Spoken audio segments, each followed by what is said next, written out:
All right, so we're a good solid hour into us talking up here. Let's open it up to the floor for questions. Anybody have any topic areas, specific ones that you want to raise? Go ahead and hit the button on the microphone and ask us a challenging question. Mr. Jim, I know I could count on you. Yes. How do you, considering all these in commodity buys, for legacy systems, Stephen Roko's was talking about taking operating funds. What are you seeing in that area? Are those prices going down? Are they staying the same? How do you buy them? When you're trying to buy services for legacy systems, what do you see in that area? Well, GSA has done brilliant stuff with, for instance, our telecom. Right? They just awarded a big contract, saving us a lot of money. Long haul, they did the same. So we're hoping that the buying power of the government will be able to drive down some of the prices. Now, the problem is that we're about 5% of some people's market. So when you start looking at, for instance, implementing CAC or PIV cards, well, as much as banking is starting to adopt IPIVs, and so are the healthcare industry, getting those solutions integrated into some of the technologies is still not profitable for some of these vendors. So we have to look at how we accommodate that. I'll give you an answer on legacy systems. I'll give you the joke that the guy who runs the mainframe at GSA makes to us every time. What's the definition of a legacy system? One that still works. I like that. Well, as a follow-up to that, Joanne, how much on SOUP is those kind of services versus problems? Maintenance services. Oh, well, we do a lot of maintenance services. I mean, there's still a lot of, I think we sometimes forget when we go off on the newest thing that there's still the workable systems out there that we have to keep working. Yes.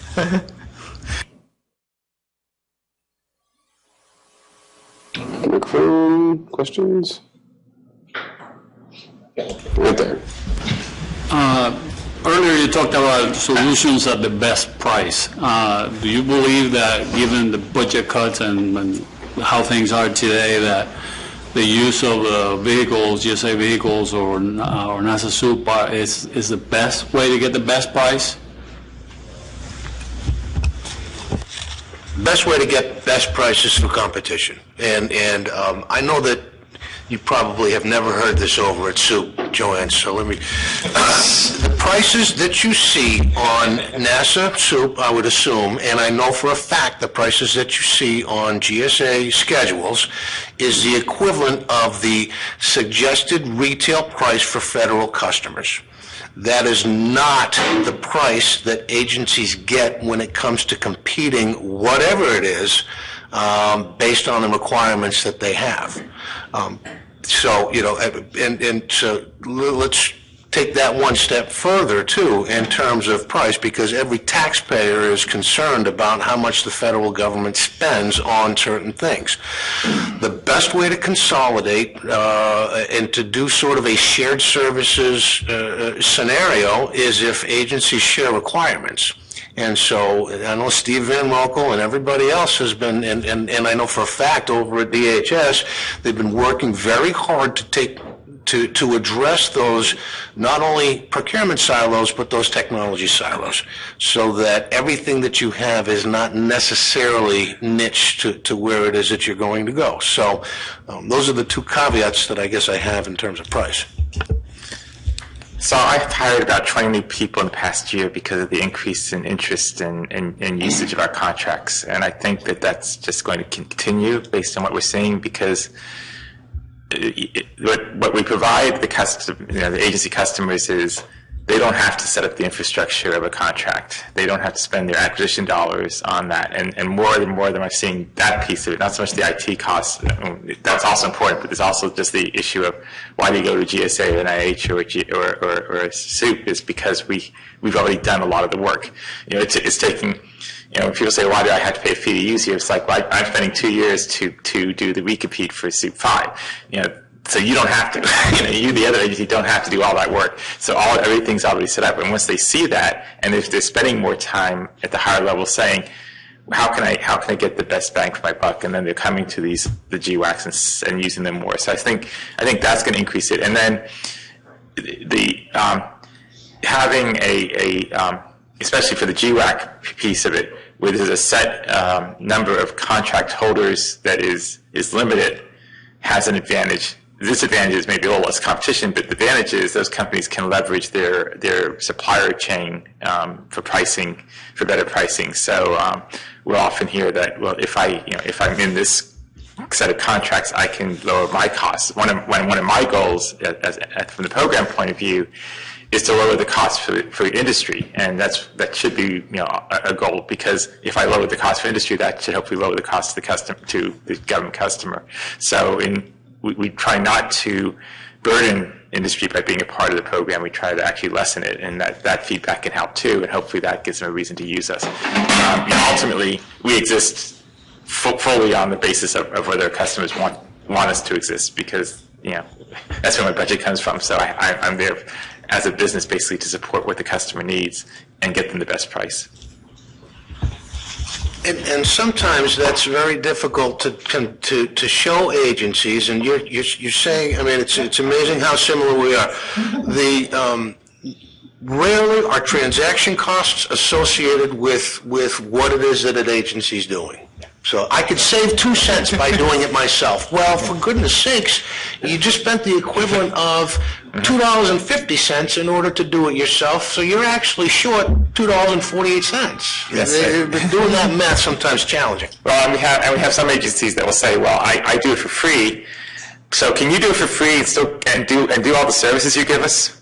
No, we do all the services you get from us because we don't do it for free. But they don't. You're right. They don't see that. It's like there's a reason I have to charge you something. I do have to pay my staff. I think I forgot what I was going to say now. Anything else? But yeah, I think you will see, I mean, just from a user perspective of GWACs or schedules contracts, you're going to see more business driven there, because if I've got to lock up a GS-13 for 60 to 90 days to do something that I could go do in 5 days somewhere else, it's not just $2.50. Plus I've got to establish a bunch of other things, because there aren't pre-competed evaluation criteria, there's not ordering procedures, and if you've got to do that soup to nuts and get that out the door with limited staff and limited dollars, you're actually down probably $15,000, $16,000, $20,000 on some of these things just for a simple commodity buy. And I would say, distilling that up another level of detail, is across the board in the government, it's exceptionally hard for us to track what the expense is of a mailbox, of a VM, whatever. To use one of our components, they actually have a co-located building.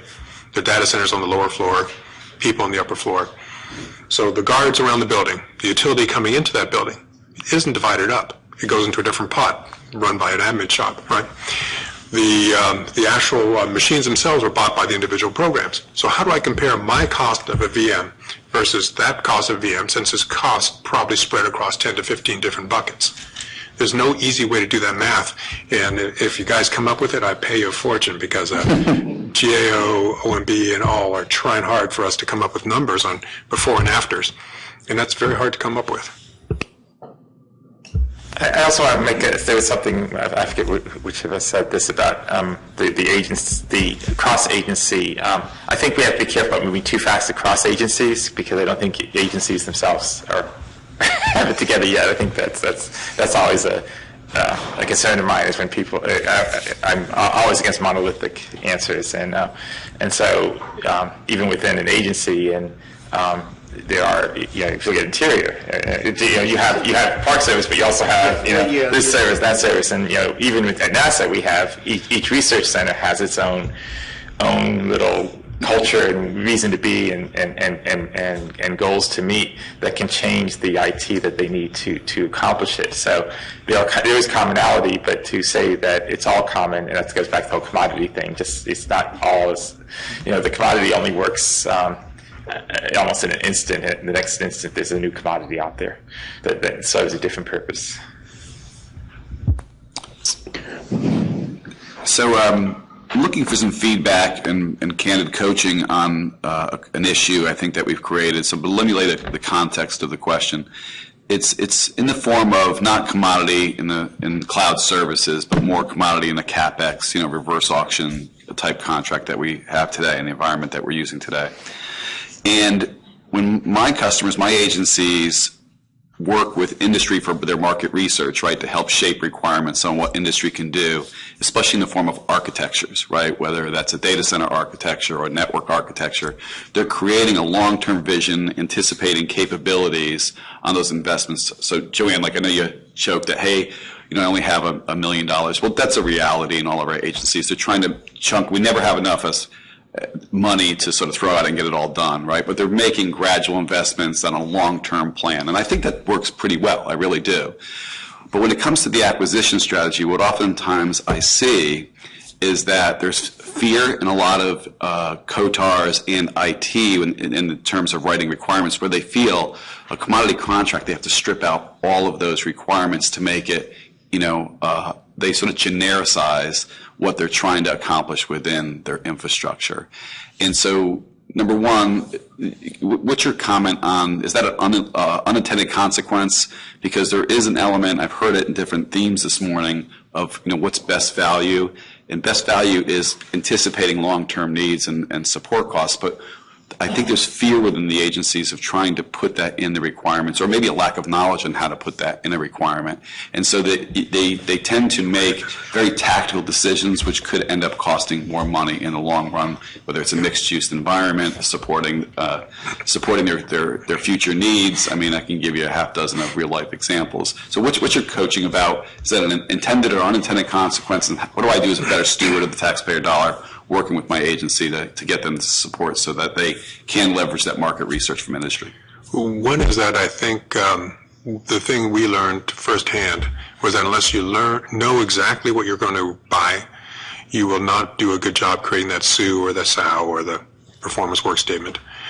Stepping back, we have 60 plus CLINs just for one vendor on our dev test contract because we couldn't make a solution for all possible options. So leveraging some of the other folks who might have done it, I think will be a huge advantage if you want to go down the path of commodity compute, because there are so many easy ways in which to misstep. And the technologies, bluntly, there's a lot of, I'm going to be kind to your, let's say, overreaching claims in the brochures. And what we found is that until you touch it, work with it a bit, you don't really understand the context and how it can be used. And then you can write a better SOW or SOO.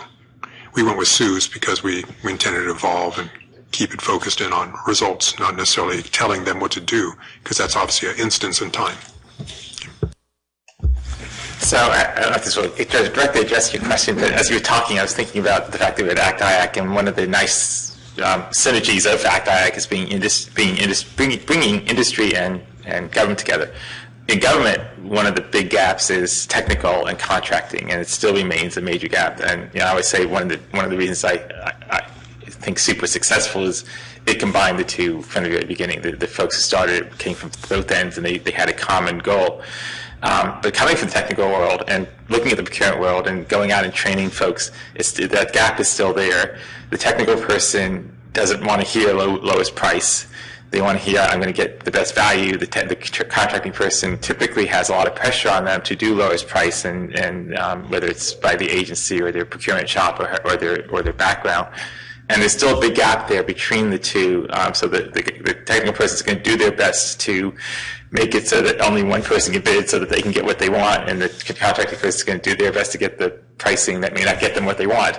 And I don't know what the answer is, but that to me is one of those key gaps that still exists, that if we're going to get better, that has to be addressed better at the agencies. That's spot on the issue, by the way. I agree with you on your observation. So the answer on this tends to be an unusual human resources-based answer. You need to somehow turn some of the techies into acquisition people, or turn some of the acquisition people into techies, right, so that you can understand and explain the value associated with a trade-off, which may introduce more risk into the acquisition and provide better value for the award.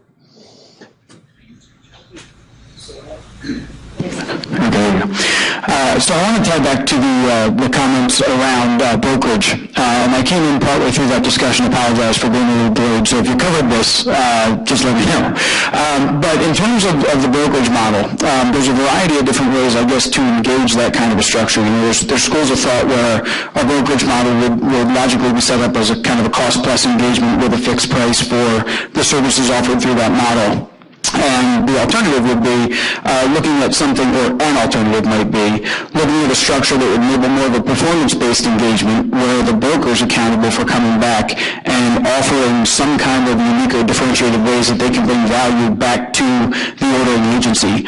And when I'm talking about that, I'm thinking about the values I think that you brought up during the conversation around the reduction in cost of additional acquisitions or new contracts when new services are available, the rapid addition of new technologies and new capabilities.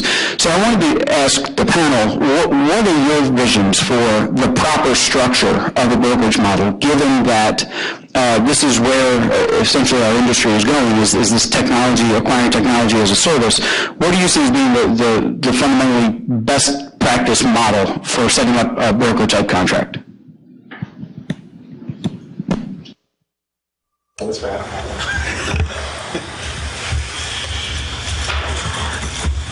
Greg and I are going to differ on this, and I'm not a big fan of the term. I'm not a big fan of the term brokerage model for a number of reasons, one of which it carries so many different connotations. I know NIST has their definition out there.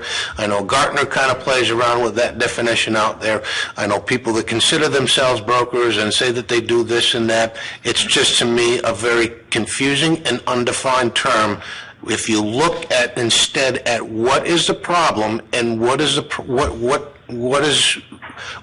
problem you're looking to solve, I guess. Because if you look at the definition of a broker, NASA Soup is a broker, GSA is a broker, DISA, and what they're doing over there for DOD. They are the broker of choice for the Department of Defense when it comes to their IT acquisitions. So there's just some I think it's a term that on occasion hurts more than helps, because people fill in certain expectations in terms of what a broker is. Now, that doesn't mean that I don't understand the term, and it doesn't mean that I don't understand the expectations. What I try to do instead is frame the term differently, and again, the expectations that I know that we have and that Joanne and NASA Soup have as well is, how do we solve the problem, right? So if the problem is, I want rapid procurement, rapid provisioning to be able to capture economies of scale and have a certain agileness and flexibility within my IT infrastructure, that is what the problem is. The broker, on occasion, right now, is being used as a solution to a problem that has yet to be defined. So if you define the problem that way, then you can look at some solutions without necessarily being caught up in some terminology. Actually, we don't disagree. I think the broker term right now is so ambiguous, the industry is confused by it. I think overall, I have not talked to two people in the industry that had the same vision. And we're trying to coalesce that vision even in-house. So I think your terms, what you define in terms of what actions we want to achieve, are good. Fist bump. So, the net is that we want that agility, we want competition, we want to basically not have lock-in. And those are kind of fundamental problems. The other business problem is we're going to be buying small units. We can't do an acquisition for $300. It just doesn't make sense. The overhead will cost far more than the darn solution. So to make smaller purchases, the micro purchases, feasible, we need a new business model. And I'm going to call it the John model, because the John model seems to work, and in terms of the concept. Now, the implementation, absolutely. A year from now, we won't recognize from where we started. It's going to evolve. We're going to work with you all. We've got RFIs out there, mainly because it is so confusing. And we need to coalesce the ideas and what results we need. So we're in agreement. What about the second part of the question about the nature of the contractual relationship with the broker, being a reimbursable type thing versus a fixed price, and then you go fix it, and then the risk trade-offs there? And that's really going to be the issue, because there is no best practice model you guys have got different models for what you're doing. I think if you would go look at what we're trying to do with cloud, we've got a different sort of model, and it's based on our internal structure. So until we get to a place where we can all agree on terminology and get to a fundamental definition of what the stuff is, and then how we expect service delivery, depending on where you go, depending on how that buying power is aggregated, either through GSA vehicles like Alliant, which you can do a lot of this stuff on today, through agency-specific vehicles, through bureau-specific vehicles, through some sort of weird hybrid where you allow delegation of authority on other ordering vehicles, you're not going to get to a best practice on pricing, on acquisition strategy, on vehicle type, probably for the next 4 or 5 years, and then we'll get some consistency on how the vehicles look as the models mature and as we really define what our needs are. Because I don't think we have a lot of ideas of what we think our needs are, but I don't think we've actually defined the full set of what it is with enough specificity to get to any sort of best practice. It would seem like absent an example, then you're more back into the original parts of contract type for risk-based management or whether or not there's supply risk for somebody to execute at a fixed price versus something that's less favorable. It'll be a mix, without a doubt. There's some things that you just can't go fixed price on. I mean, it just doesn't make sense. There's no way you can fix price on migration right at the moment, mainly because the before and the after aren't well known, right? So how do you price that? I mean, either you go exceptionally large and cover all your risk, or basically you've got a possible solution for a vendor who's going to walk away if it goes upside down. It just doesn't work. Well, and to go back to what we were saying before concerning FAR 51 deviation or FAR 51 authority, FAR 51, in accordance with the FAR, people contracting officers assume that is for a cost type of contract, which I actually challenge. But that being aside, FAR 51 deviation, they explicitly say this can be done in a fixed price contract. You just have to cost those particular CLINs ahead of time. So you can actually mix a fixed and a cost type contract. Again, if you have savvy contracting officers who can wiggle around the FAR. So, and that's absolutely correct. And I think there's some terminology issues that are causing problems as well, because a lot of folks say fixed price, but what they often end up with is firm fixed price, which is fundamentally different on what we can do under that. And anytime you see any sort of large-scale requirement where we're going from what we have today to any sort of to-be undefined scenario, you really should look to those hybrid solutions where we have different CLINs on different contract types to get to the real need, and that helps us simplify the number of vehicles we'll have to issue as well. If you have the ability to do the drawdown where we have a fixed rate per unit of measure, which is an accepted term, but not actually in the FAR, where this sort of thing will cost you $100 as opposed to that sort of thing, which is $200, and you do that not to exceed drawdown sort of thing. That works fantastic if you can define your needs well enough. I think you're probably in a better place than some folks right now, and some of the agencies which have a less defined vision of where they want to go. They would look at a riskier contract type. And we're pushing hard. We've got both our data centers in 2015 calendar year. Their contracts end. And so we are marching fast to try to get this in place before those expire. And we do expect this to evolve. There's no possibility that we can foresee today what's going to be there in 3 years, let alone the technology, my goodness. So we expect evolution, we expect growth, and our contracting shops are helping us get our heads around it. And with that, we've hit 10 o'clock, so that will conclude the panel conversation for today. We'll let anybody come up and have any sort of side questions afterwards, and wish the panel good luck. So thank everybody for participating.